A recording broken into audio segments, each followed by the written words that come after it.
কার্যক্রম নিষিদ্ধ আওয়ামী লীগের প্রতিষ্ঠা বার্ষিকী উপলক্ষে সম্ভাব্য নাশকতা ও অপতৎপরতা ঠেকাতে রাজধানীসহ সারা দেশে কঠোর নিরাপত্তা ব্যবস্থা গ্রহণ করে আইনশৃঙ্খলা বাহিনী।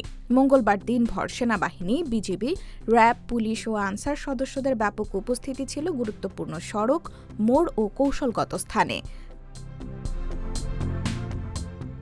রাজধানীর বিভিন্ন এলাকায় চেকপোস্ট বসিয়ে যানবাহন ও সন্দেহভাজন ব্যক্তিদের তল্লাশি করা হয়। ধানমন্ডি ৩২, ধানমন্ডি ৩ এবং গুলিস্তানে আওয়ামী লীগের কেন্দ্রীয় কার্যালয় এলাকাকে বিশেষ নজরদারির আওতায় রাখা হয়। গোয়েন্দা তথ্যের ভিত্তিতে সম্ভাব্য মিছিল, সমাবেশ ও জমায়েত প্রতিরোধে আগাম ব্যবস্থা নেওয়া হয় বলে জানিয়েছে পুলিশ।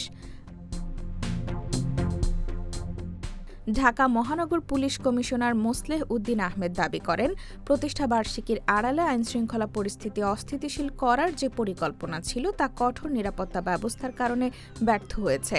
রাজধানীতে প্রবেশ মুখ, বাস ও রেল স্টেশন, হোটেল, মেস সহ বিভিন্ন স্থানে নজরদারি বাড়ানো হয়। বিশেষ অভিযানে ঢাকাসহ দেশের বিভিন্ন জেলা থেকে আওয়ামী লীগের নেতাকর্মীর সন্দেহে অন্তত ৫৭ জনকে আটক বা গ্রেফতার করা হয়েছে বলে সংশ্লিষ্ট সূত্র জানিয়েছে। আইনশৃঙ্খলা বাহিনীর পক্ষ থেকে জানানো হয়েছে, পরিস্থিতি স্বাভাবিক রাখতে আগামী কয়েকদিনও বিশেষ নজরদারি ও নিরাপত্তা ব্যবস্থা অব্যাহত থাকবে। IBTV USA, new York.